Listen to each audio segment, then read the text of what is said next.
मुझे मेरी किस्मत बदलनी है और मंजिल को पाना है। मैं क्यों इन हाथ की लकीरों को देखूं, ये मुझे जहां तक ले जा सकती है उससे भी कहीं दूर तक मुझे जाना है। तो मैं आपका बड़ा भाई निखिल धाबाई फिर से हाजिर हूं लेकर के आपके सामने एक नया lecture number 3 on Newton's laws of motion. और आप सभी का स्वागत है रफ्तार जेईई सीरीज में। तो दोस्तों आज का जो सेशन होने वाला है वो हमारा बहुत ही छोटा सा सेशन होने वाला है, इक्विलिब्रियम। इसके पीछे भी एक खास वजह है। ये लेक्चर में आज हम पे कुछ ज्यादा ही कृपा है। आज हम तीसरी बार इस लेक्चर को रिकॉर्ड करने जा रहे हैं। सुबह से लगे हुए हैं और अभी कितना टाइम हो चुका है भाई साहब, 1:40 होने को आया है और लेक्चर को तीसरी बार रिकॉर्डिंग की जा रही है। पहली बार जब रिकॉर्डिंग की गई तो फाइल करप्ट हो गई अंत आते आते, न जाने क्यों। दूसरी बार फिर बहुत मन जो है खराब हुआ, डीमोटिवेटेड फील हुआ, लगा कि यार सारी मेहनत खराब चलेगी। फिर मैंने सोचा कि चलो यार दोबारा से रिकॉर्ड किया जाए। दोबारा रिकॉर्ड किया तो जल्दबाजी में भाई साहब हम माइक ऑन करना भूल गए, है ना, और किसी का ध्यान भी नहीं गया। और रिकॉर्ड करते करते करते करते एकदम से नजर पड़ी स्क्रीन पे। मैंने कहा भाई साहब यहां पर तो वॉइस वाला बार हिल ही नहीं रहा है ना। तो लगभग वापस से एक घंटा, शायद कुछ 15 मिनट की रिकॉर्डिंग, पहले 1 घंटा 25 मिनट की रिकॉर्डिंग में फाइल करप्ट हो गई। यहां 1 घंटा होने के बाद फिर 15 मिनट के आसपास मुझे पता लगा कि वॉइस नहीं आ रही, मतलब वॉइस है नहीं। अब जाके फाइनली फिर तो मेरा मन था ही नहीं, एक बार को लगा कि यार मैं बोल दूं कि भैया देखो रफ्तार वाला जो ये सेशन है ये कैंसिल कर दो। अब मेरा मन बिल्कुल नहीं है लेक्चर रिकॉर्ड करने का, क्योंकि मैं बुरी तरीके से बहुत अंदर से न जाने कैसा फील कर रहा हूं। फिर मुझे लगा यार एक तो ये रफ्तार सीरीज है आप लोगों के लिए बहुत इंपॉर्टेंट, है ना, तो लेक्चर तो रिकॉर्ड करना पड़ेगा ही आप लोगों के लिए, तो रिकॉर्ड कर रहे हैं। लेकिन दोस्तों अब टाइम कंस्ट्रेंट है हमारे पास। टाइम कंस्ट्रेंट होने की वजह से, है ना, 4 बजे लेक्चर जाना होता है, तो यार लेक्चर छोटा होगा। तुम बोलोगे अरे हमारी तो बल्ले बल्ले हो गई सर, लेक्चर छोटा है, अब तो चाहिए ही था। अब देखते हैं ये लेक्चर 1 घंटे का रहता है कि 50 मिनट में ही निपटाना पड़ेगा। लेकिन शुरुआत करते हैं इस लेक्चर की। इसलिए हम आज वैसे पढ़ाने को 3 चीजें पढ़ाने वाले थे, लेकिन अब हम पढ़ाने जा रहे हैं सिर्फ एक चीज, इक्विलिब्रियम ही आज खत्म करेंगे हम। तो बिना देरी किए शुरुआत की जाए एकदम पॉजिटिविटी के साथ। अब तुम बोलोगे ये लाइन काई को खींची हुई है भाई साहब, ये लाइन इसलिए खींची हुई है क्योंकि ये चीज रब नहीं होती। ये देखो साहब, ये जो चीज है ना वो क्या नहीं होती, रब नहीं होती इरेजर से, ठीक है। लिखा हुआ जरूर रब हो जाएगा, ये चीजें रब नहीं होती। तो हुआ क्या ना कि वो जो लिखा हुआ था सब कुछ, तुम बोलोगे सर ये भी तो लिखा हुआ है, ये तो पीडीएफ फॉर्म में सेव कर दिया था इसको ऑलरेडी। मतलब कुल मिला के अब कुछ चीजें आपको निशान, वो लेक्चर के निशान आपको जरूर मिलेंगे कहीं ना कहीं, जैसे एक निशान ये छूटा हुआ है। खैर तुमको पता नहीं बात समझ में आ रही होगी कि नहीं और तुमको इंटरेस्ट है कि नहीं, लेकिन हमको अभी इंटरेस्ट है पढ़ाने में और हम पढ़ाएंगे। तो ये सवाल हमने आपको दिया था, ये सवाल हमने आपको दिया था होमवर्क के लिए, और उम्मीद है आपने इसको कर डाला होगा। लेकिन कई लोगों ने बोला होगा सर इसका कुछ ही पार्ट हुआ, पूरा नहीं हुआ। कोई बात नहीं, कुछ पार्ट में ये दोनों टेंशन तो आसानी से निकलनी चाहिए थी, क्योंकि यहां पर तो इसमें कोई मतलब टेंशन वाली या सोचने वाली बात ही नहीं है कि ये रस्सी जो टेंशन लगाएगी उसका काम है किसको बैलेंस करना। इस रस्सी का काम है M1G को बैलेंस करना, सिंपल सी बात। और इस रस्सी का काम है किसको बैलेंस करना, M2G को बैलेंस करना। तो हम यहां पर सीधे सीधे क्या लिख देंगे, हम लिख देंगे कि T2 की value is equals to M1G और T5 की वैल्यू है हमारे पास M2G। एक और बात बताता हूं, आज बताया मैंने मतलब सुबह मैंने सोचा था यार लेक्चर को थोड़ा सा ना मतलब अच्छे मूड में रिकॉर्ड करेंगे, मतलब थोड़े हंसते खेलते हुए, ठीक है, जिससे कि बच्चों को बोरियत फील ना हो। लेकिन अफसोस की बात, खुद ही मतलब इतनी ज्यादा नेगेटिविटी फील हो रही है कि पता नहीं क्या ही बोलूं। खैर तो अब हम करेंगे खुश होने की एक्टिंग, खुशी में हम पढ़ाएंगे एक्टिंग करते हुए और नेगेटिविटी को दबाते हुए, मतलब एक्टिंग नहीं, कुल मिला के लाइफ में हमेशा देखो यार, इससे ये सीख लेनी चाहिए कि लाइफ में हमेशा कुछ ना कुछ अजीबोगरीब मोमेंट्स होते रहेंगे, लेकिन अपना काम के प्रति आपको हमेशा ईमानदार रहना चाहिए। तो वही ईमानदारी के साथ अभी हम पढ़ा रहे हैं तो मेरे हिसाब से T2 और T5 में तो तुम्हें कोई तकलीफ हुई नहीं होगी, तुम बोलोगे हाँ सर ये तो हमने निकाल लिए थे। अब तुम बोलोगे सर देखो टेंशन जो है ना मुझे 1, 3 और 4 वाली निकालने में तकलीफ थी। कईयों ने बोला होगा सर हमने तो निकाल लिए, देखो इस पॉइंट के ऊपर हम क्या करेंगे ना, ये इस पॉइंट का एफबीडी बना लेंगे, T1 इधर लग रहा है, T3 इधर लग रहा है, T2 नीचे लग रहा है, रस्सी का काम होता है खींचने का। ऐसे इस पॉइंट की बात करेंगे, अलग अलग सॉल्व करके हमारा आंसर आ गया था। बिल्कुल सही बात है, तुम कर सकते हो। बाकी मैं तुम्हें क्या कह रहा हूं, एक बार ऐसे भी देखो। हालांकि ये वाली अप्रोच यहां पर इतनी बेनिफिशियल नहीं है, लेकिन मान लो इस सवाल में आपको जो है T3 नहीं दिया, मतलब T3 के बारे में पूछा ही नहीं गया होता, T3 के बारे में पूछा नहीं गया होता और फिर पूछता कि बताओ भैया T1 और T4 कितने होंगे, तो अब बिना T3 को कैलकुलेट किए भी T1 T4 को डायरेक्टली कैलकुलेट किया जा सकता है। यह मैं तुमको सिखा रहा हूं, उम्मीद है अलग अलग तो तुमने देख ही लिया। तो पूरे सिस्टम को जब मैंने एक साथ उठाया तो मुझे यहां से क्या पता लग रहा है, क्योंकि ये बची हुई रस्सी सिस्टम के बाहर का हिस्सा है, तो ये जो फोर्स लगाएगी वो एक्सटर्नल फोर्स हो जाएगा। ये वाली जो रस्सी फोर्स लगाएगी ये भी एक्सटर्नल फोर्स हो जाएगा। 3 2 5 ये सब इंटरनल हो गए, तो ये इंटरनल फोर्स हो जाएंगे, सिस्टम का पार्ट है ये। और M1 और M2 पे जो अर्थ फोर्स लगाएगी वो होगा एक्सटर्नल फोर्स, क्योंकि भाई वो तो अर्थ है, बाहर से लगा रही है। तो अब अगर मैं तुमसे पूछूं कि यार भैया बताना कितने फोर्स है, तुम कहोगे सर है 4। एक है T1, एक है T4, एक है M1 जी, एक है M2 जी। तो मैंने कहा यार कंपोनेंट्स ले लो फिर। तुम बोलोगे हाँ कंपोनेंट्स ले लेंगे सर, बिल्कुल भैया ऐसा अब देखना पड़ रहा है कि कहीं कुछ गड़बड़ तो नहीं है, सब कुछ मामला सही तो है। तो कंपोनेंट्स ले लेते हैं। तो कंपोनेंट्स जब मैं लूंगा तो इसका एक कंपोनेंट आएगा इधर, वो आएगा T1 cos 37। इसका एक कंपोनेंट आएगा इधर, वो आएगा T1 sin 37। ऐसे ही इधर T4 का एक कंपोनेंट आएगा इस डायरेक्शन में, जो आएगा T4 cos 37, और इस डायरेक्शन में आएगा T4 sin 37। तो T1 और T4 इनके कंपोनेंट्स हमने ले लिए। कॉस वाला जो सॉरी थीटा के साथ वाला कॉस होता है, परपेंडिकुलर साइन होता है, ये हम जानते हैं। थीटा के साथ वाला कॉस तो दूसरा वाला साइन। अब अगर आपसे पूछे यार कितने फोर्सेस दिख रहे हैं वर्टिकल डायरेक्शन में, तुम बोलोगे सर वापस 4 दिख रहे हैं, 2 लग रहे हैं नीचे, 2 लग रहे हैं ऊपर, और एक्स डायरेक्शन में सर 2 दिख रहे हैं, एक ये और एक ये। तो चलिए बात करते हैं सबसे पहले एक्स डायरेक्शन की। तो तुम कहोगे हाँ जी सर बात करो एक्स डायरेक्शन की। तो अगर मैं तुमसे पूछूं यार यहां पर एक्स डायरेक्शन में कितने फोर्स है, तुम कहोगे सर जी 2 फोर्स है। अच्छा कौन कौन से सर, एक ये रहा, एक ये रहा, एक लग रहा है सर राइट में, एक लग रहा है सर लेफ्ट में। और क्योंकि ये इक्विलिब्रियम में है तो ये दोनों एक दूसरे को बैलेंस कर रहे होंगे। लेकिन मैं जानता हूं कुछ हमारे प्यारे प्यारे मासूमियत से भरे हुए, है ना, जिनमें मासूमियत एकदम कूट कूट के भरी है, उनकी उनके मासूम दिमाग में एक सवाल आ रहा होगा, अरे सर ये वाला फोर्स तो इस पॉइंट पे लग रहा है, ये वाला फोर्स इस पॉइंट पे लग रहा है, दोनों अलग अलग पॉइंट पे लग रहे हैं, फिर आप कैसे इसको इक्वेट कर रहे हो।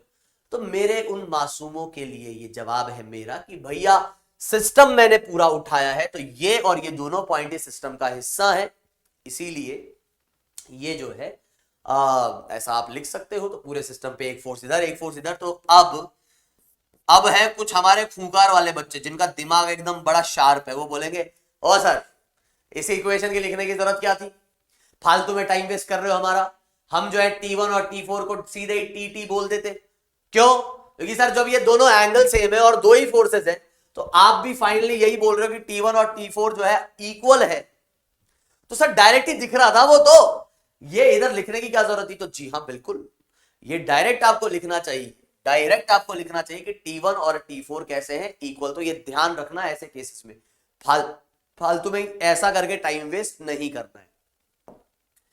अब तुम बोलोगे हाँ जी तो वाई डायरेक्शन की भी बात कर लो। तो मैंने कहा वाई डायरेक्शन में कौन कौन से फोर्स लग रहे हैं। तुम बोलोगे सर एक लग रहा है T1 sin 37, एक लग रहा है T4 sin 37। तो मैंने कहा दोनों को ऐड कर दो, दोनों को ऐड कर देंगे तो कितना आ जाएगा, ये आ जाएगा T1 sin 37 plus T4 sin 37 is equals to M1G plus M2G।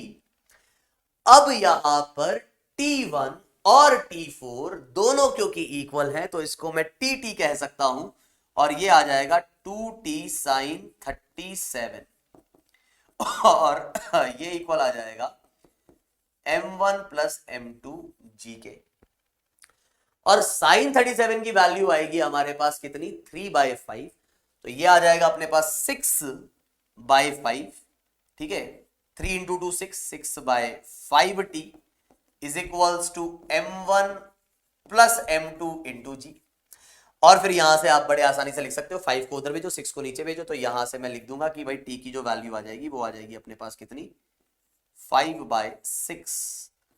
T1 और T4 निकल गया, T2 और T5 निकल गया, अब कौन बचा, T3 बचा। अब बोलोगे सर देखो देखो यार, T1 और T4 निकल गए बिना T3 को निकाले, है ना, इस बात को समझना। हाँ, अब T3 भी पूछा है तो फिर लेना पड़ेगा, या तो ये पॉइंट ले लो या ये पॉइंट ले लो। सर लेकिन आपको वैसे पता लगा ऐसा करना है T3 निकालने के लिए। यार देखो T3 अगर निकालना है तो T3 किस पे लग रहा है वो देखना पड़ेगा। तो T3 वाली जो रस्सी है, ये रस्सी इससे कनेक्टेड है, इससे कनेक्टेड है, तो ये इस पे भी फोर्स लगा रही है और ये इस पे भी फोर्स लगा रही है, खींच रही है, और ये टेंशन तो सेम होगी, एक रस्सी में टेंशन सेम रहती है।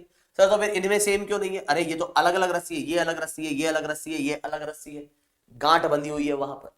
तो ये जो है, अब इस पॉइंट को अगर मैं मान लीजिए ए बोलता हूं, तो इस ए पॉइंट के लिए मैं यहां पे इक्वेशन लिख देता हूं डायरेक्ट ही कि T3 cos 30 जो है वो T1 cos 37 के इक्वल आ जाएगा। तो at a point in x direction what you can write is that T1 cos 37 is actually equals to T3 cos 30। बात खत्म, पैसा हजम, और T3 यहां से निकल जाएगा। एकदम आसानी से बढ़ते हैं आगे बिना देरी किए और बात करते हैं पुली वाले केस की। अब ये पुली वाला केस जो है आपने देखा होगा, है ना, मतलब पुली आपने गांव में या कभी पिक्चर में, किसी मूवी में, पुरानी मूवी में कहीं ना कहीं तो देखी होगी। वो कुआं होता था, कुएं में एक लकड़ी का ऐसा चक्री सी होती थी, उस पे से रस्सी जाती थी, एक तरफ से रस्सी को खींचते थे, दूसरी तरफ से बाल्टी में पानी भर के निकलता था। तो कुछ यही मामला किसका है, पुली का है। वहां पर क्या होता था कि रस्सी जब आप खींचते हो तो वो पुली भी घूमती थी। यहां पर ऐसा नहीं है, यहां ये पुली है अपनी फ्रिक्शनलेस। तो कुछ हमारे अजम्पशंस हैं यहां पर इस चीज को लेकर के, तो पहले हम बात करेंगे उनकी। तो अजम्पशंस हमारे क्या हैं, अजम्पशंस हमारे ये हैं कि ये जो पुली है वो हमारी रहेगी कैसी, मासलेस, और साथ ही साथ ये रहेगी फ्रिक्शनलेस। सर क्या हम कभी मास वाली पुली का सवाल नहीं देखेंगे, जी नहीं, ऐसा नहीं है, हो सकता है आ जाए, हो सकता है एनएलएम में ही आपसे पूछ ले। और सर फ्रिक्शन वाली पुली, फ्रिक्शन वाली पुली भी आएगी, वो आएगी आरबीडी में, रिजिड बॉडी डायनेमिक्स जब हम पढ़ेंगे, सिस्टम ऑफ पार्टिकल्स जब हम पढ़ेंगे, टॉर्क की जब हम बात करेंगे। अभी के लिए इस चैप्टर में पुली हमेशा फ्रिक्शनलेस रहेगी। मास हालांकि फिर भी कभी कभार पूछ सकता है। तो चलो मान लिया जाए इस पुली का मास है आपके पास mp, और ये पूरा सिस्टम जो है ऐसा एक्सेलरेट कर रहा है। लेकिन सर इसके बारे में भी थोड़ा इंफॉर्मेशन दो ना, ये टी डैश क्या है। मैंने कहा यार मान लो एक पुली थी, ये किसी पॉइंट से ऐसा रस्सी से बंधी हुई है और एक रस्सी इसके ऊपर से ऐसे जा रही है। ये क्या एक ही रस्सी है क्या, तुम बोलोगे हाँ सर ये रस्सी तो, यही रस्सी घूम के आ रही है, तो ये तो एक ही रस्सी है। एक ही रस्सी में टेंशन हमेशा सेम रहती है, ये मैंने आपको बता रखा है। तो यहां पर हम क्या बोलेंगे, अगर यहां टेंशन टी है तो यहां भी टेंशन क्या होगी, टी। और ये वाली रस्सी पे जो टेंशन आएगी वो हम क्या बोलेंगे, इसको मैंने टी डैश बोल दिया। इसका काम है खींचने का, तो ये ऊपर खींचेगी और ये दोनों पॉइंट्स इसको नीचे खींचेंगे। क्लियर। अब हम यहां क्या कह रहे हैं कि अगर ये पुली पूरी ऊपर की ओर एक्सेलरेट हो रही है तो मैं लगा रहा हूं न्यूटन का सेकंड लॉ। सर ये इक्विलिब्रियम में एकदम से सेकंड लॉ कहां घुसा दिया, रुको तो सही, लगाते देखते हैं एक बार। तो न्यूटन का सेकंड लॉ आपको कहता है कि net force is equals to mass into acceleration. तुम बोलोगे हाँ सर कहता तो है। न्यूटन का सेकंड लॉ अगर आपको ये कहता है तो मुझे जरा ये बताओ कि इसके ऊपर नेट फोर्स कौन कौन है। तुम बोलोगे सर एक एम ए, एक टी डैश, एक टी और एक टी। तो बहुत बच्चे ये गलत लिखते हैं, एम ए भाई कोई फोर्स नहीं है मेरे भाई, एम ए मास और एक्सेलरेशन का प्रोडक्ट है। फोर्स इसके ऊपर सिर्फ और सिर्फ 3 है। इन तीनों की वजह से ये एक्सेलरेशन आ रहा है और इन तीनों का resultant is equals to M A. M A कोई चौथा फोर्स नहीं है यहां पर, ये बात आपको समझनी है ना। वही बात, अपनी मासूमियत को थोड़ा सा कंट्रोल में करो। कई बार बच्चे इतने मासूम होते हैं, है ना, ऐसा मत बोला सर आप मासूम बोल रहे हो इसका मतलब कुछ और तो नहीं है। नहीं, मतलब वही मासूमियत ही होती है, मासूमियत भरे सवाल है ये इस टाइप के। अरे सर एम ए भी तो फोर्स है, नहीं भाई एम ए फोर्स थोड़ी ना, एम ए तो मास और एक्सेलरेशन का प्रोडक्ट है जो कि नेट फोर्स के इक्वल होता है। ठीक है आगे बढ़ो सर, हाँ ठीक है आगे बढ़ते हैं। कितने फोर्स लग रहे हैं इसमें sir, T dash T T. तो एक ऊपर वाली डायरेक्शन को मैंने पॉजिटिव ले लिया तो टी डैश कैसा आ जाएगा सर, पॉजिटिव आ जाएगा। नीचे वाले डायरेक्शन को नेगेटिव ले लिया तो टी और टी दोनों नीचे लग रहे हैं, तो इसलिए -2t आ जाएगा। और सर जी यहां पुली का मास आपके पास mp है, और मास तो स्केलर क्वांटिटी, ऑब्वियसली वो कोई नेगेटिव क्वांटिटी नहीं हो सकती, वो तो हमेशा पॉजिटिव होगा। लेकिन एक्सेलरेशन सर वेक्टर क्वांटिटी है, और अगर ये पुली ऊपर की तरफ एक्सेलरेट कर रही है, सर पुली कैसे एक्सेलरेट कर रही होगी, क्यों नहीं कर रही होगी? मान लो ऐसे पुली तुमने पकड़ी हुई है, तुम उसको खींच के ऊपर ले जा रहे हो, हाँ ठीक है सर, ठीक है। तो एक्सेलरेशन इस पुली का ऊपर की तरफ है, ऊपर वाली डायरेक्शन को मैंने पॉजिटिव माना है, तो ये इक्वेशन आ जाएगी, और आपके पास टी डैश जो आएगा वो कुछ ये आ जाएगा 2t प्लस MPa। सर क्या ये रिजल्ट याद रखना है क्या? बिल्कुल नहीं, ये जस्ट तुम्हें एक आइडिया दिया है कि अगर मास वाली पुली आ जाएगी तो क्या होगा। हालांकि हम जानते हैं यहां पर वो बात है क्या कि मास ऑफ पुली जो है वो क्या है, 0। तो जैसे ही आप यहां पे ये रखोगे तो आपके पास टी डैश की वैल्यू 2t आ जाएगी। तो ये आप ये ध्यान रख लो भाई कि T dash is equal to 2t होगा, और मासलेस चीज पे फोर्स इज ऑलवेज बैलेंस्ड। ये बात ध्यान रखना, मासलेस चीज पे फोर्स हमेशा बैलेंस होगा। तो ये कहानी आपको ध्यान रखनी है, ठीक है सर, ध्यान रहेगी। मतलब ये अगर 6 न्यूटन है, ये 6 न्यूटन है, तो ये कितना हो जाएगा, ठीक है, ये हो जाएगा अपने पास 6 तो ये हो जाएगा 12, ये है 3 तो ये हो जाएगा 6, ये है 9 तो ये हो जाएगा 18, और इस पर टेंशन सेम रहेगी। अब सुनो, अब हमने कहा कि सर ये वाला सवाल जो है ना, इसमें पूछा गया है आपसे कि एक ब्लॉक है, इसको रस्सी से बांधा, पुली के ऊपर से ऐसा निकाला उस रस्सी को, और यहां से वो रस्सी ऐसा लटक रही है, इधर से कोई पकड़ के फोर्स लगा रहा है। अब ये फोर्स इतना होना चाहिए, find the value of force required to hold the block, कि इसको हम होल्ड कर सके, इसको हम रोके रखें, मतलब ना ये ब्लॉक ऊपर जाए ना ये नीचे जाए। अब तुम बोलोगे सबसे पहली चीज कि सर यार ये बताओ, रस्सी पे अगर मैं एफ फोर्स लगाऊंगा तो उस रस्सी में टेंशन कितनी प्रोड्यूस होगी? तो ये पॉइंट रस्सी का कैसा है? ऑब्वियसली सर मासलेस है, मासलेस है ना, हाँ जी सर। तो मैंने इस पॉइंट को पकड़ा और इस पे फोर्स लगाया नीचे एफ, और इस पॉइंट के ऊपर रस्सी है, वो कितना फोर्स लगाएगी? ऊपर वाली रस्सी का काम है खींचना, तो वो टेंशन लगाएगी। तो इस पॉइंट पे नीचे लग रहा है एफ, ऊपर लग रहा है टी, दोनों बैलेंस हो गए क्योंकि मासलेस है। तो ये बात आपको ध्यान रखनी है, जितना आप रस्सी पे पकड़ के फोर्स लगाते हो उतना ही जो है क्या होता है, टेंशन उसमें क्रिएट हो जाता है। अपने हाथ से आपने पकड़ के फोर्स लगाया, टेंशन उतना ही क्रिएट हो जाएगा, ठीक है सर। और ये रस्सी, ये टी है, ये टी है, तो इधर भी कितना आ जाएगा टी, क्योंकि ये एक ही रस्सी है, एक रस्सी, तो यहां टेंशन आ जाएगा 2t, बिल्कुल आ जाएगा। और इसके एफबीडी की अगर मैं बात करूंगा 100 kg के, तो ये लगेगा 1000 न्यूटन।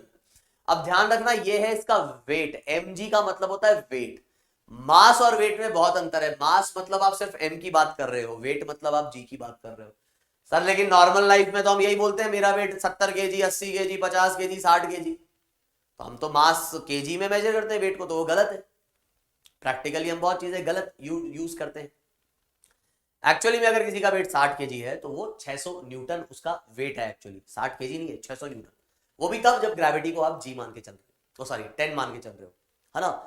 तो अगर मैं कहता हूं मैं अर्थ पे अपना वेट मेजर करता हूं, तो अर्थ पे वेट की जब आप बात करोगे तो m इंटू जी, जी अर्थ का अलग है, मून पे अर्थ वेट जो है आपका अलग है, तो वेट आपका क्या हो जाएगा, मून पे डिफरेंट होगा। मास चेंज नहीं होगा, वेट चेंज होगा, है ना। कहीं पे ग्रेविटेशनल फील्ड है ही नहीं, तो आप क्या महसूस करोगे, वेटलेस फील करोगे, मासलेस फील नहीं करोगे, वेटलेस फील करोगे, ठीक है। तो ऐसा नहीं कि जब आप वेटलेस फील कर रहे हो आपका मास 0 हो गया, मास तो वही है, वेट आप फील नहीं कर पा रहे हो बिकॉज ग्रेविटी वहां पे एब्सेंट है। चलिए, तो यहां अगर अभी हम बात करें तो आपको साफ दिख रहा है यार कि ये इक्विलिब्रियम में रहना चाहिए, टी ऊपर लग रहा है, 1000 नीचे लग रहा है, तो इसमें कोई दिक्कत नहीं होनी चाहिए कि T is equal to 1000 newton. तो तुम्हारे पास यहां से बात समझ में आ गई कि तुम्हें वो 100 kg का ब्लॉक 100 kg का ही महसूस होगा। अरे सर 1000 आ रहा है इधर, तो अरे 1000 तो न्यूटन आ रहा है, केजी में तो 100 ही है ना वो।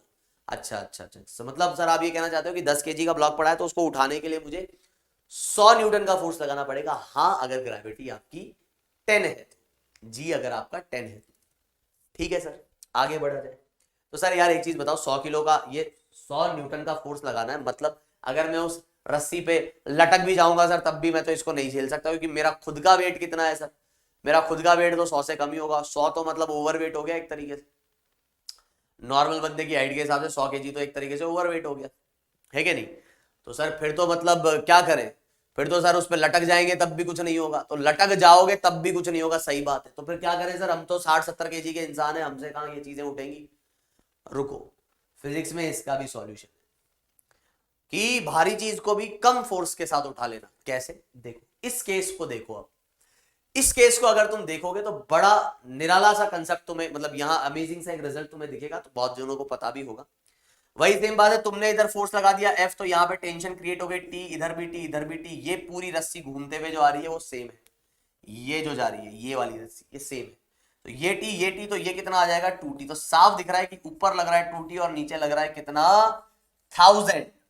तो यहां से आप क्या बोलेंगे, यहां से आप कहेंगे कि 2T is equals to 1000 Newton.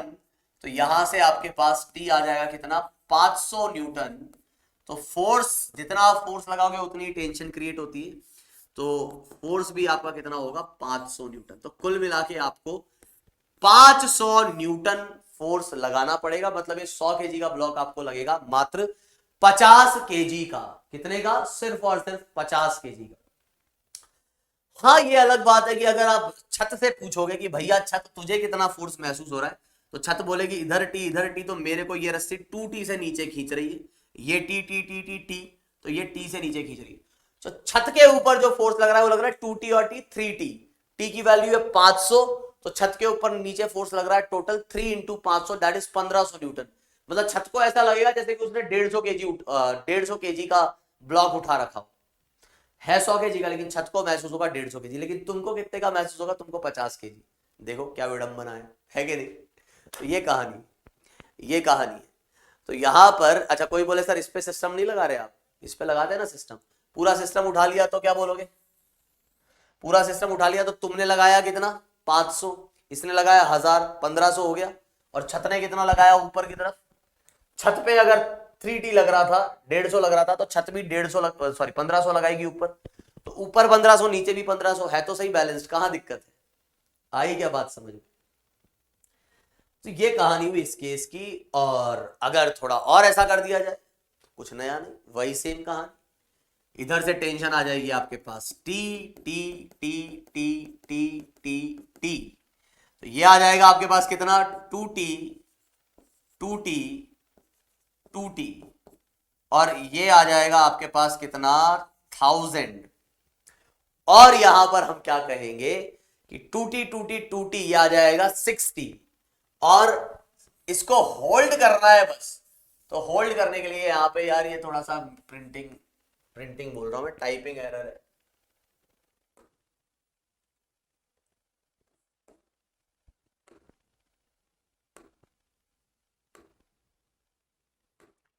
हाँ जी, तो 6T लग रहा है ऊपर और 1000 लग रहा है नीचे, तो टेंशन जो आएगी वो आएगी 1000/6 न्यूटन, और तुमने जो फोर्स लगाया वही टेंशन इधर क्रिएट हो जाएगी।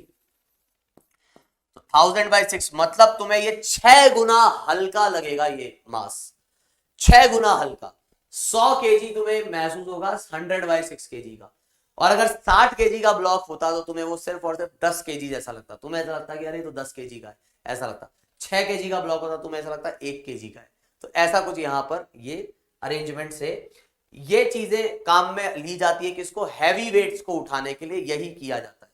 आपने देखा होगा ऐसे सिस्टम में कई बार, बहुत जैसे कार के बहुत बड़े बड़े इंजन होते हैं, तो आपने देखा होगा वर्कशॉप के अंदर, तो इसी चीज से जो है वो बड़े बड़े इंजन को चेन्स के थ्रू खींच के बहुत ही आसानी से उठा लिया जाता है, बहुत ही आसानी से। ठीक है, तो ये अरेंजमेंट रहता है वहां पे कुछ। हाँ हालांकि ये अलग बात है कि अभी ये इक्विलिब्रियम में मूव करेगा तब चीजें कुछ अलग होगी, तो मोशन की बात हम अगले लेक्चर में करेंगे।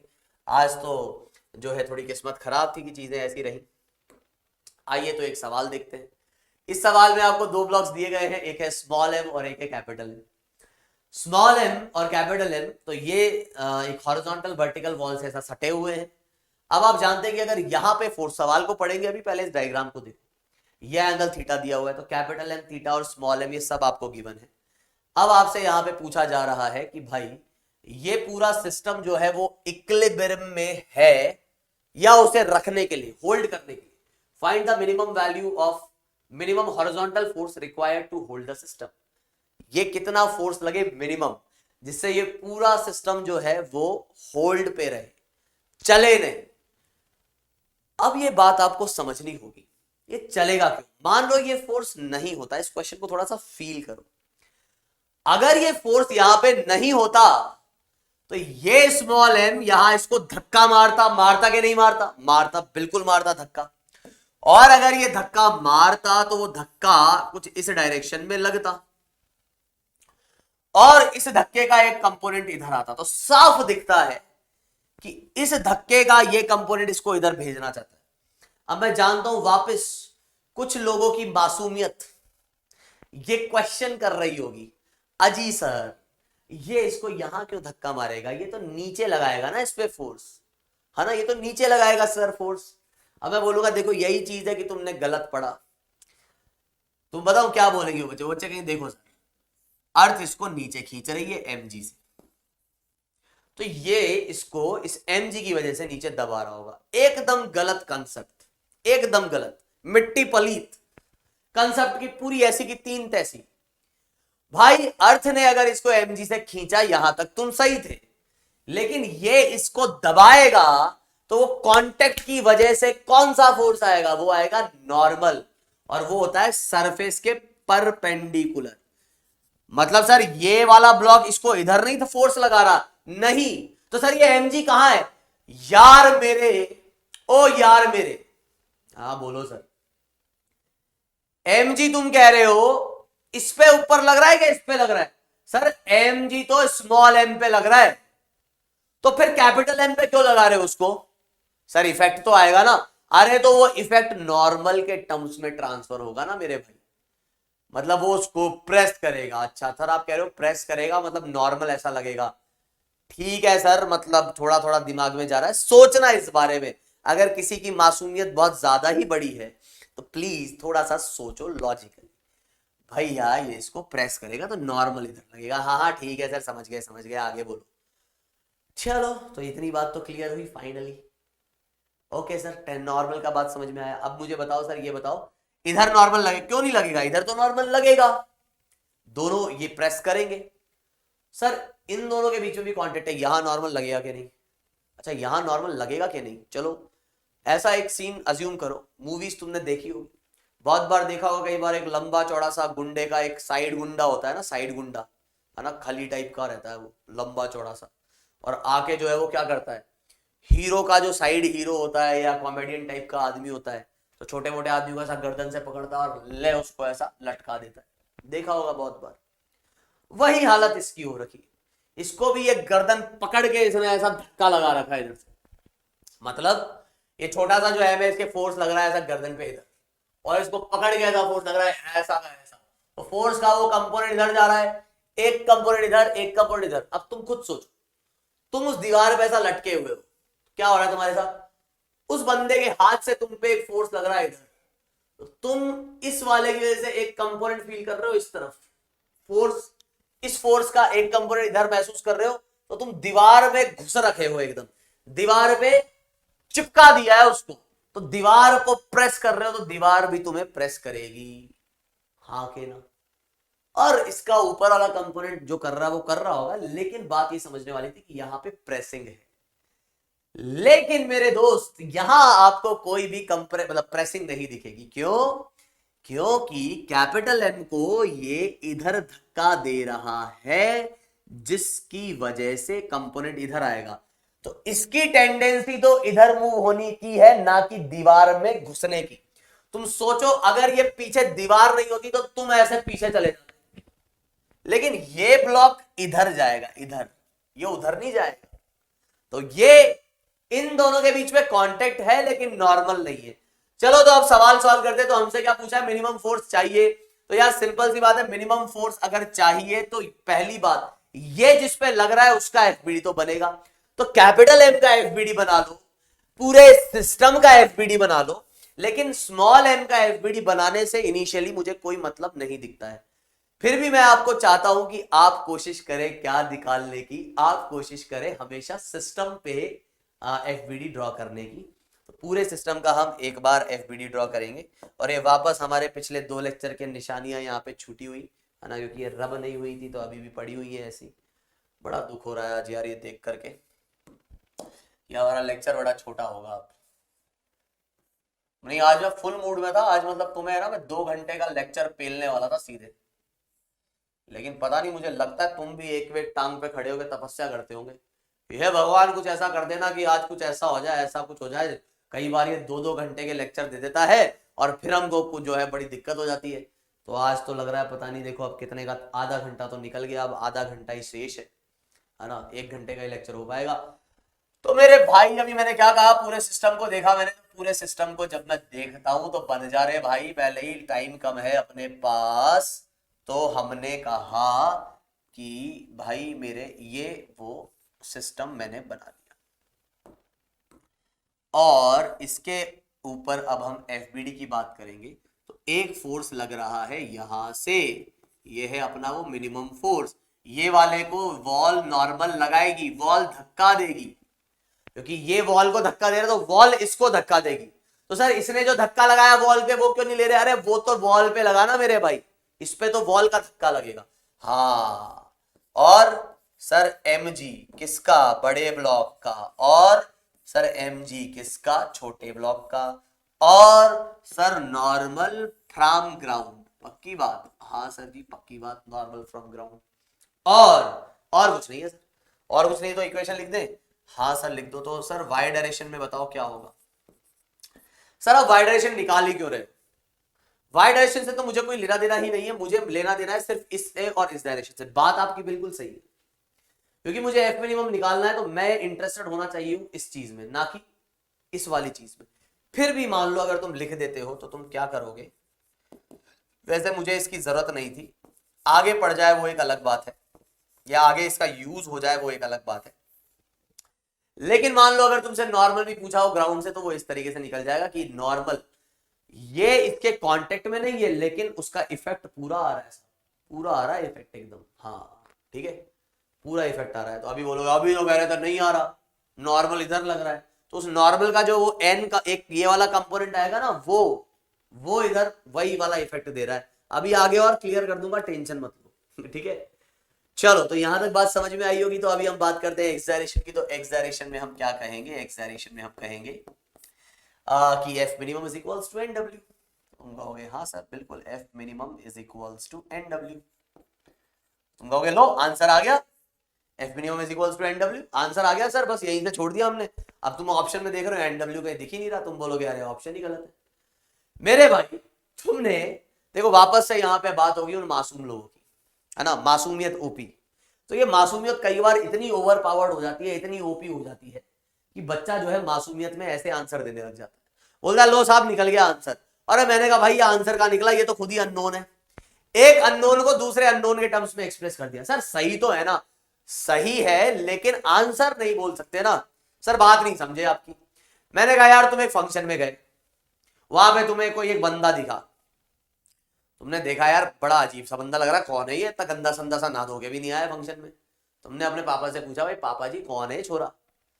पापा जी बोले यार ये अपने पापा का बेटा है। तुम बोले पापा जी मजे ले रहे हो यार, हर बच्चा अपने पापा का बेटा ही होता है या बेटी होती है ना। मतलब अगर तुम्हें जवाब ऐसा मिल जाए कि एक अननोन दूसरे, मतलब ये लड़का कौन है, ये अपने पापा का बेटा, अरे तो मुझे क्या पता है इसके पापा कौन है, या तो ये बताओ भाई पापा कौन है। हाँ तो पापा जी जब तुम्हारे कहेंगे कि भाई, तुमने पूछा पापा जी ये लड़का कौन है, अरे ये तो अपने शर्मा अंकल का छोरा है। अच्छा शर्मा अंकल का लड़का है, बोला करो भाई निला विला के भेजे उसको, कैसा सुगला बन के घूम रहा है यहाँ पे। तो भाई ये पता तो करो ये शर्मा अंकल है कौन, ये अंकल कौन है, ये है कौन, तो वो पता करेंगे। तो ये इसके इक्वल आया, तो अब एन डब्ल्यू पता किया जाएगा।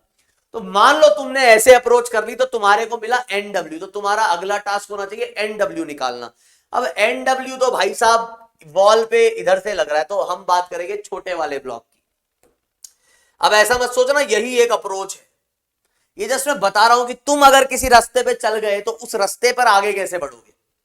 मैं ये नहीं कह रहा कि रास्ता एक ही है, यही एक रास्ता है, अलग अलग रास्ते, लेकिन जिस रास्ते पे चल गए तो फिर आगे कैसे बढ़ना है, तो इस रास्ते के अकॉर्डिंग मुझे फोकस करना है अब एन डब्ल्यू पे, क्योंकि मेरा टारगेट है ये और वो ये। ठीक है, तो शर्मा जी को निकालना भाई, शर्मा जी कौन है ये पता करना अपने को। तो शर्मा जी को पता करना है, तो हम बात कर रहे हैं कि ये हो गया अपने पास ये वाला ब्लॉक। अब मैंने कहा यार इसका एफबीडी बनेगा, एफबीडी तो बनेगा, है ना। FBD बनेगा तो भाई साहब ये FBD बना, तो ये सबसे पहला mg, फिर इसने इसको धक्का दिया था तो ये भी इसको धक्का देगा, कैपिटल M, उसको मैंने कह दिया n। सर तो पहले तो आपने लिया ही नहीं यार, ये तो इंटरनल है, इसलिए क्यों लूं मैं ये इधर वाला फोर्स, वो तो इंटरनल है ना। कईयों को शायद डाउट आया होगा सर ये वाला नॉर्मल इंटरनल है भाई, FBD में इंटरनल फोर्स नहीं दिखाते, तो अभी कैसे एक्सटर्नल, क्योंकि यार वो कैपिटल M लगा रहा है उस पे। ठीक है ठीक है, तो वॉल इधर लगा रही है ना, हाँ। और बताओ, मैंने कहा यार ये एंगल कितना है, सर ये एंगल है थीटा। तो मैंने कहा यार दो लाइंस के बीच में जो एंगल होता है भाई उनके परपेंडिकुलर के बीच में होता है क्या? तुम बोलोगे सर कान हमारे थक चुके हैं, ये वाली लाइन सुन सुन के हमको रट चुकी है। ठीक है, उठते हैं ना तब भी पहले शब्द यही निकलता है कि दो लाइंस के बीच का एंगल थीटा है, तो उनके परपेंडिकुलर के बीच का एंगल भी थीटा ही है ना। तो यहां पर सर इस हॉरिजॉन्टल के परपेंडिकुलर ये वर्टिकल है, हॉरिजॉन्टल के परपेंडिकुलर ये वर्टिकल है, तो ये और इसके परपेंडिकुलर ये नॉर्मल है, सरफेस के परपेंडिकुलर, तो इन दो लाइंस के परपेंडिकुलर यही दो लाइंस है, तो ये एंगल थीटा आ जाएगा। अब सर आप है ना, अब आप ज्यादा ज्ञान मत देना, अब हम खुद ही बताते हैं आपको। देखो सर अब है ना NW और MG तो दोनों परपेंडिकुलर डायरेक्शन में, आपने ही हमको समझाया था कि दो परपेंडिकुलर डायरेक्शन में फोर्सेस को रिजॉल्व करते हैं, तो दो परपेंडिकुलर डायरेक्शंस में जब फोर्सेस को रिजॉल्व करते हैं तो दो तो ऑलरेडी परपेंडिकुलर में टूटे हुए हैं, तो अकेला जो ये n है इसके टुकड़े कर लेते हैं सर। तो हम क्या करेंगे ना सर, ये n का एक टुकड़ा कर लेंगे इधर n cos थीटा, क्योंकि थीटा के साथ वाला cos होता है, और एक ये वाला कंपोनेंट आ जाएगा जिसको मैं कहूंगा n sin थीटा। और सर जी n cos थीटा जो है वो mg के इक्वल आ जाता है, तो n cos थीटा जो है वो mg के इक्वल आ जाएगा। अब मैं बोलूंगा यार भाई तुमने इस डायरेक्शन में क्यों बात करी? सर ऐसे ही कॉम्प्लीमेंट्री इक्वेशन दे दी आपको, है ना, ऐसे। मैं जानता हूं कि अभी इसका मेरे को कोई यूज नहीं दिख रहा, क्योंकि मुझे तो मतलब था NW से, अच्छा हाँ NW से मतलब था, तो पहले तरीके से मुझे रास्ते के अकॉर्डिंग मुझे x डायरेक्शन की बात करनी चाहिए थी, तो मैंने लिखा NW is equals to n sin theta, है ना। और n की वैल्यू कितनी है? n की वैल्यू अब मैं कह रहा हूं mg बाय cos थीटा, तो NW मुझे यहां से मिल गया mg बाय cos थीटा, और ये आ गया आपके पास sin थीटा, तो यहां से NW मेरे पास आ गया mg tan थीटा, तो ये NW आ गया, और NW ही जो है वो अपना F मिनिमम है। सवाल यहीं पे होता है समाप्त। हालांकि मैंने 3 इक्वेशन लगाई टोटल, लेकिन चलो जैसे भी निकला निकला, एक रास्ता पकड़ा था उससे हम फाइनली मंजिल तक पहुंच गए। अब हो सकता है कोई रास्ता लंबा हो कोई रास्ता छोटा हो, है ना। अब तुमने गलती से, तुम्हारी किस्मत, तुम लंबा रास्ता चूज कर लिए, खैर कोई बात नहीं, प्रैक्टिस से समझ में आ जाएगा कौन सा रास्ता सर ये लंबा था कि छोटा, वो अभी आगे बात करेंगे। लेकिन एक और चीज सुनो, हाँ सर सुनाओ। मैं ये कह रहा हूं सर, ये अटल बिहारी वाजपेयी की आत्मा आ गई थी कि आपने एकदम से इतना लंबा पॉज कैसे ले लिया आपने? तो मैं बस ये कह रहा हूं यार कि जरा इस चीज को देखो, ये अपने पास NW और ये अपना mg नीचे की ओर, और यहां पर ये नॉर्मल। वाह वाह सर क्या बात बताइए, तो हमको पता था, क्यों बता रहे हो उसको दोबारा? एक और अप्रोच, अच्छा एक और अप्रोच, कुछ खास है क्या इसमें? हाँ काइंड ऑफ, थोड़ा सा खास, एक जस्ट एक क्या बोलेंगे उसको, एक और तरीका चीजों को देखने का। दिखाओ फिर, ऐसा ही है तो कुछ होगा शायद नया। हाँ शायद, शायद। तो सुनो, क्या ये तीनों फोर्स जिसपे भी लग रहे हैं जो कि स्मॉल एम है, क्या ये तीनों फोर्सेस का रिजल्टेंट जीरो है? किसने बोला सर? सपना आया था आपको? अरे नहीं, इक्विलिब्रियम में, इसलिए। अच्छा ये स्मॉल एम इक्विलिब्रियम में है इसलिए तीनों का रिजल्टेंट जीरो है, हाँ वही मैं कह रहा हूं। तो n प्लस NW और प्लस mg वेक्टर, सबका वेक्टर एडिशन इज जीरो, ऐसा नहीं scalar addition zero, vector addition है ना भाई। अच्छा तो सर अब एक चीज बताओ, मैंने कहा हाँ यार बोलो, बिल्कुल बोलो। सर ये NW और mg को अगर मैं सिर्फ देखता हूं तो सर ये तो माइनस n के इक्वल आता हुआ दिख रहा है। हाँ तो सर ये क्या बता रहा है यार? ये यही बता रहा है कि जब तीनों का एडिशन जीरो है, इसका मतलब ये कि कोई भी दो का रिजल्टेंट तीसरे के जस्ट अपोजिट होगा, मतलब NW और mg ये दोनों का रिजल्टेंट जो आएगा वो n के एग्जैक्ट अपोजिट आएगा, opposite and equal in magnitude. देखो addition of these two is equals to minus n, मतलब n के जस्ट अपोजिट। तो सर ऐसा आपने इन दो के लिए क्यों कहा, बाकी दो के लिए क्यों नहीं? मैं ऐसा नहीं कह रहा कि सिर्फ ये दो, बिल्कुल आप ये कह सकते हो कि NW और n इन दोनों का एडिशन mg के बराबर है, इन दोनों का रिजल्टेंट ऊपर आएगा, mg के इक्वल आएगा। ये जस्ट एक मतलब एक थॉट दे रहा हूं तुमको ना, ध्यान रखना। फिर तो तुम कहोगे सर फिर तो n और mg का रिजल्टेंट राइट में आएगा। बिल्कुल, तो कोई अगर तुमसे ऐसा पूछता है और बोलता है बताओ अगर ये तीनों इक्विलिब्रियम में तो n और mg का रिजल्टेंट किधर आएगा, तो वो आएगा इस डायरेक्शन में। कितना आएगा, nw के equal in magnitude opposite to the direction. ठीक है सर, लेकिन क्या बता रहे हो आप इससे? सुनो मेरी बात, सुनाओ सर जी। मैंने कहा nw और mg का रिजल्टेंट निकालो, तो लो भाई निकाल लिया। तो रिजल्टेंट जो आएगा वो आएगा n के एग्जैक्ट अपोजिट। तो ये वाला एंगल अपना कितना था, थीटा। तो ये थीटा तो ये भी थीटा। जरा देखना इस वाले ट्राइंगल में डायरेक्ट tan थीटा की वैल्यू कितनी आ रही है। सर ये आपका nw था, ये mg था। तो सर nw एक झटके में यहां से मुझे मिल रहा है mg tan थीटा। तो सर जिस रास्ते पे आप बढ़े थे उसके बाद भी दो रास्ते दिखे हमें, एक थोड़ा सा शॉर्टकट, एक थोड़ा सा लॉन्ग। तो इसमें थोड़ा टाइम लगा, इसमें एक झटके में एक लाइन में रिजल्ट दिख रहा है। तो जस्ट ये तुम्हें एक देखो बात समझो यार, ऐसा कुछ नहीं है कि यही एक तरीका है, वो तुम्हारी मर्जी, तुम कैसे आगे बढ़ रहे हो। क्लियर है? तो ये भी एक तरीका हो गया। NW मिल गया, NW मिलते तुम्हें क्या मिल गया, F मिल गया। ठीक है, अब बात करते हैं कि और क्या किया जा सकता था इसमें। तो और क्या किया जा सकता था, इस पे भी बात कर लेते हैं। तो और क्या किया जा सकता था, टाइम को देखा जाए पहले। यार 41 मिनट हो गए यार, टाइम कैसा जल्दी जल्दी भागता है। मैं तो ये सोचता हूँ भाई पढ़ा कैसे दूं यार।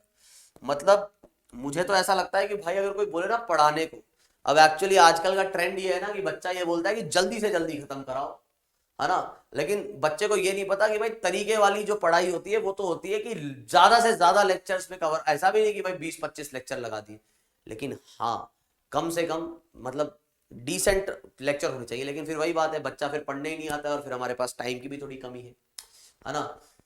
खैर बहुत सारे कंस्ट्रेंट है ऑनलाइन के और ऑफलाइन के अपने कंस्ट्रेंट्स है ना। हर चीज की कुछ ना कुछ पॉजिटिव और नेगेटिव चीजें होती हैं। तो हम यहाँ पे आगे बातें करें और बात करें। अभी हम क्या बात कर रहे थे, ट्राइंगल, सॉरी ये हरे वाले की। सर आंसर तो निकल गया, लेकिन फिर भी just for the curiosity we want to know कि क्या किया जाता अगर हम इसको ले लेते। तो सुनो फिर कहानी। तो तुम इसका एफबीडी बनाते तो तुम बोलते कि सर देखो यहां से लग रहा है एक एफ मिनिमम जो इसको होल्ड करना चाह रहा है। सर एक फोर्स जो है आपका लग रहा है ये mg,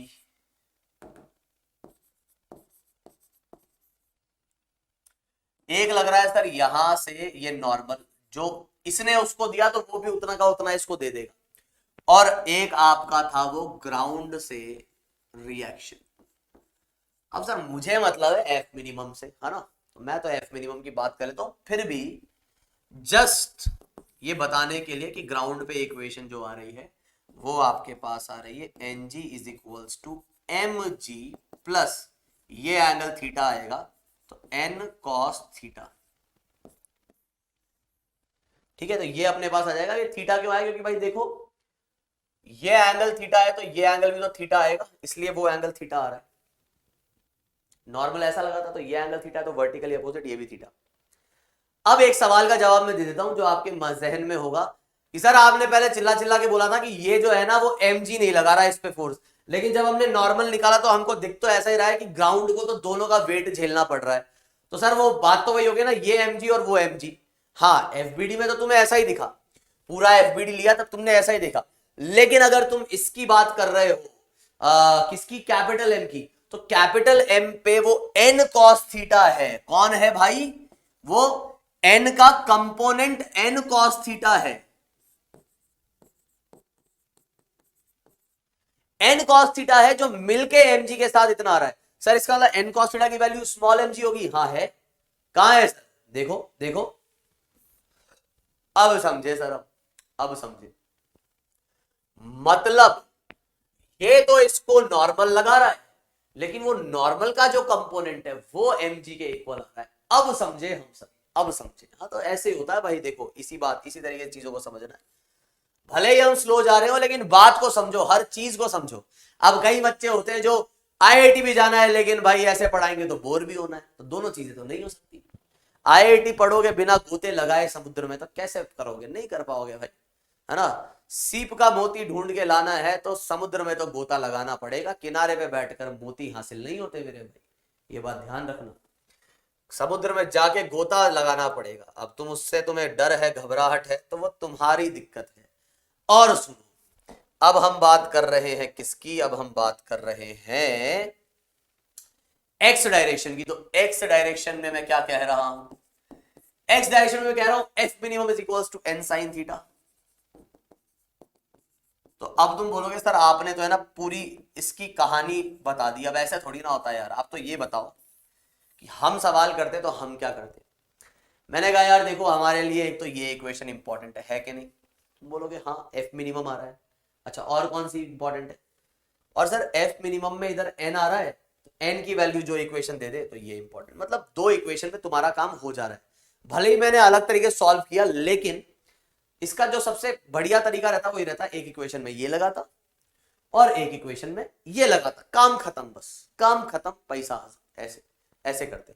सर कैसे सोचता मैं, अरे कुछ नहीं यार, ऐसे ही सोचते कि भाई अच्छा एफ मिनिमम लगाना है तो इसका एफबीडी बना लेते हैं, इसका एफबीडी बनाया तो एन साइन थीटा, अब एन लगाना है तो एन इन दोनों के बीच का नॉर्मल है, तो इन दोनों के बीच का नॉर्मल है तो उसके ऊपर की बात कर लेते हैं मतलब मैं इसके ऊपर की बात करता और एन इधर से आता तो ऑब्वियसली मैं ये वाले डायरेक्शन में बात करता, क्योंकि एन डब्ल्यू एक और अननोन है, तो इस अननोन का कोई इफेक्ट नहीं होगा इस डायरेक्शन में, तो it's better to take this direction, that is n cos theta is equals to mg। बात खत्म, दो इक्वेशंस में आपका जो है काम खत्म हो जाता। अब हम बढ़ते हैं अपने एक अगले सवाल की ओर। वापस से कुछ निशान छूटे हुए हैं यहाँ पे उस सवाल के, तो सवाल क्या है वो सुने आप। सवाल ये कह रहा है कि तीन सिलेंड्रिकल ब्लॉक्स हैं ऐसे, इसको इधर रखा, इसको इधर रखा, इधर इसको रखा, सब कुछ स्मूथ है। अब तुम बोलोगे टिका हुआ कैसे है, फिर बात सही है तुम्हारी। अगर जिसने ऐसा सोचा कि सर अगर ये सब कुछ स्मूथ है तो टिक ही नहीं सकता, लेकिन कई जनों की मासूमियत बोल रही हो कि अरे सर हमको तो लग रहा है तो टिक सकता है, ऐसे कैसे, हमने तो टिके हुए देखे। भाई उस केस में फ्रिक्शन होता है।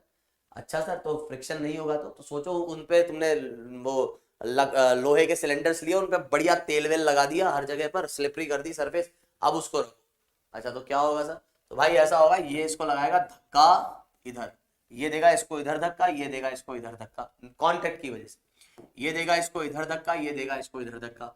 इन धक्के के ये दो कंपोनेंट्स जो आएंगे, इस धक्के का ये कंपोनेंट, इस धक्के का ये कंपोनेंट, ये इन दोनों को मूव कराएगा, जिसकी वजह से ये दोनों तो साइड में मूव करेंगे, वो नीचे आके गिर जाएगा।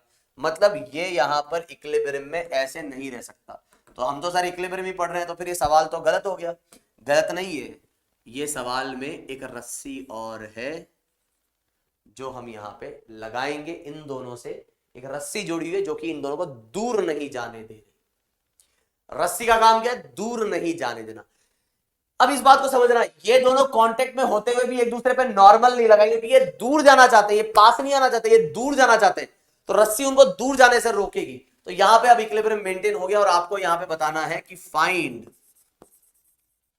all the contact forces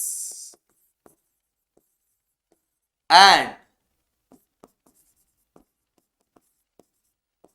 tension in the string, all the contact forces and the tension in the string। तो ये आज का है लास्ट सवाल, आज का लास्ट सवाल है ये, और इस सवाल को हम सॉल्व करेंगे। तो ऑल द कॉन्टेक्ट फोर्स मतलब ये कॉन्टेक्ट, इधर कॉन्टेक्ट नहीं है लेकिन टेंशन है, वो निकालनी है, क्योंकि वो उसको दूर जाने से रोकेगी, तो खींच रही होगी इसको, और यहां का कॉन्टेक्ट।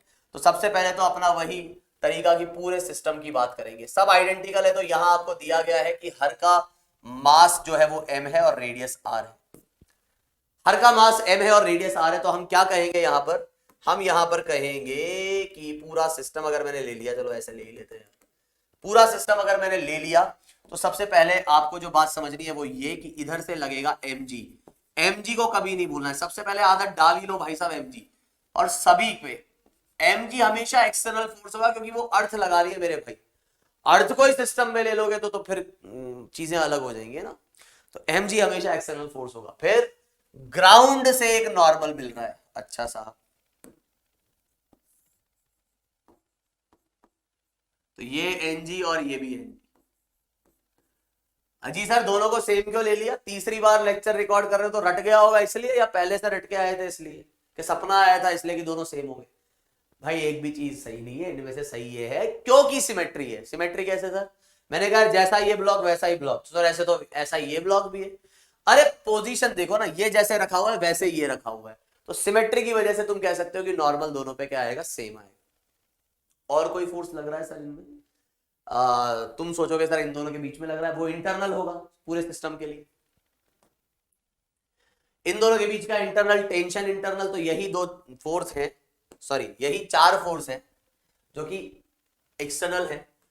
तो y डायरेक्शन के अंदर हम क्या कहेंगे, हम कहेंगे 2Ng is equals to 2mg। देखो कर दी ना गड़बड़ी में, चार नहीं है पांच है, 1 2 3। क्या सर तीसरी बार रिकॉर्ड करते हुए भी ये गलती? Not expected. नहीं सर आपसे तो एक्सपेक्ट कर सकते हैं, है ना। तो 3/2 mg, this is the normal reaction from each contact from the ground। ठीक है सर, अब बताओ यार ये वाले नॉर्मल कैसे निकालेंगे। तो यार इसके लिए मैं इसको नाम देता हूं 1, ये 2 और ये 3। तो मैं 1 के एफबीडी की बात कर लेता हूं। तो 1 के एफबीडी की जब मैं बात करूंगा तो इस पे एक फोर्स लग रहा है नीचे की तरफ, इसका mg जो नहीं भूलना है। फिर दोनों तरफ से कांटेक्ट है और आइडेंटिकल होने की वजह से आपको ये समझ में आना चाहिए कि ये जो ट्राइंगल है वो एक इक्विलेटरल ट्राइंगल है। सर कैसे? R R R R, 2r side का ये ट्राइंगल बन जाएगा। तो ये 60 डिग्री है, तो ये जो एंगल बाइसेक्टर बनेगा इधर से, ये एंगल बनेगा 30-30 का। तो ये बात को समझना है कि इधर से जो नॉर्मल लगेगा आपका, नीचे वाले दोनों स्फीयर्स जो नॉर्मल लगाएंगे वो नॉर्मल वर्टिकल से कितना कितना एंगल, 30-30 डिग्री का एंगल बना रहे हो। और यहां पर अब साइन कंपोनेंट तो कैंसिल हो नहीं है, तो मैं सीधे लिख देता हूं कि n cos 30 मतलब 2n cos 30 is equals to mg। और cos 30 होता है √3/2, 2 से 2 उड़ेगा और नॉर्मल आपके पास आएगा mg/√3। नॉर्मल आएगा आपके पास mg/√3। खत्म खत्म। ये नॉर्मल निकल गया, ये नॉर्मल निकल गया। सर टेंशन बाकी है। अब यार टेंशन बाकी है तो टेंशन किस पे लग रहा है सर? 2 पे लग रहा है, 3 पे लग रहा है, तो या तो 2 ले लो या 3 ले लो। आओ तो हम लेते हैं 2। तो 2 मैंने लिया, तो इस 2 के ऊपर अगर हम बात करते हैं तो 2 के ऊपर क्या क्या फोर्स लग रहे हैं। 2 के ऊपर सबसे पहला जो है वो है mg। ये 2 का एफबीडी मैंने बनाया। फिर जो अपने को लग रहा है वो ऊपर वाले को इसने नॉर्मल धक्का दिया था उधर, तो वो इसको धक्का देगा इधर, तो एक नॉर्मल इधर, ठीक है, और रस्सी इसको खींचेगी इधर और ग्राउंड से नॉर्मल मिलेगा इधर। अब आपको टी निकालना है तो आपको समझ में आना चाहिए कि टी के लिए आपको ये डायरेक्शन के कंपोनेंट्स की जरूरत है। तो नॉर्मल ये एंगल आपके पास आएगा 30 आएगा, ये एंगल आपके पास आएगा 30। क्यों सर जी? यार ये 60 है क्या? हाँ सर। ये 30 है क्या? क्यों सर? ये 90 है इसलिए। ओके सर, तो ये 30 है तो ये कितना आएगा? ये भी आएगा 30, वर्टिकली अपोजिट। तो ये 30 आया, तो इस 30 का एक कंपोनेंट इधर आएगा n sin 30 और इधर आएगा वो कितना, n cos 30। और आप यहां से अब बोल सकते हैं कि n sin 30 is equal to t, मामला खत्म। Tension is equals to n sin 30। n कितना है? n हमने निकाला है mg/√3। तो ये लो साहब mg/√3। तो ये आ जाएगा अपने पास टेंशन। खत्म। तो एक बार चेक कर लेते हैं कहीं पे कुछ गड़बड़ वड़बड़ ना करी हो हमने।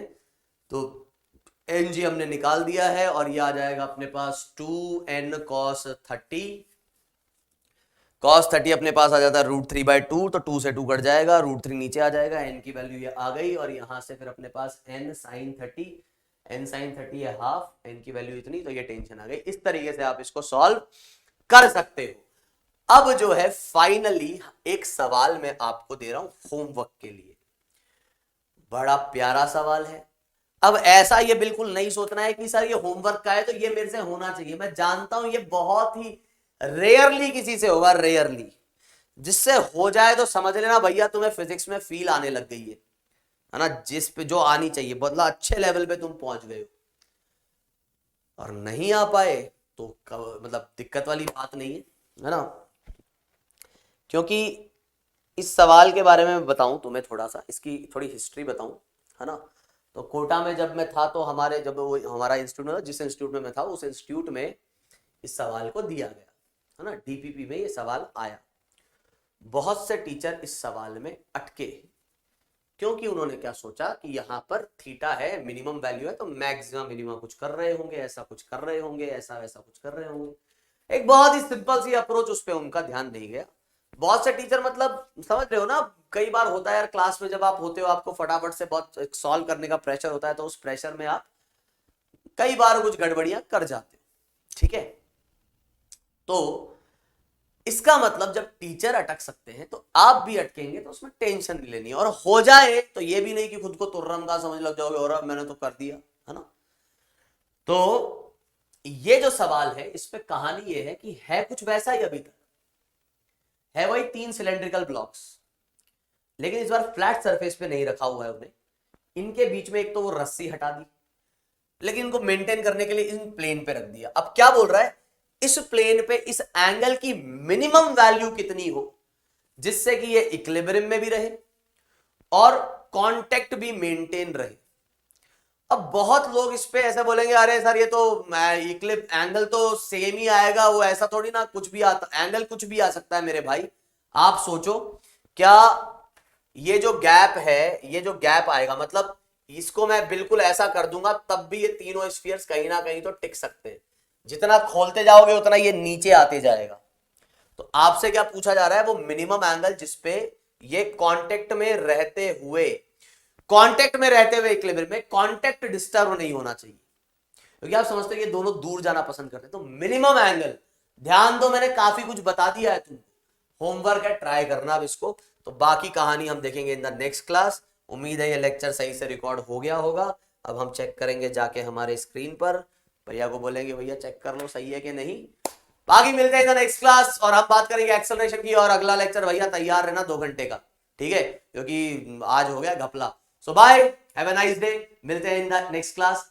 जय हिंद।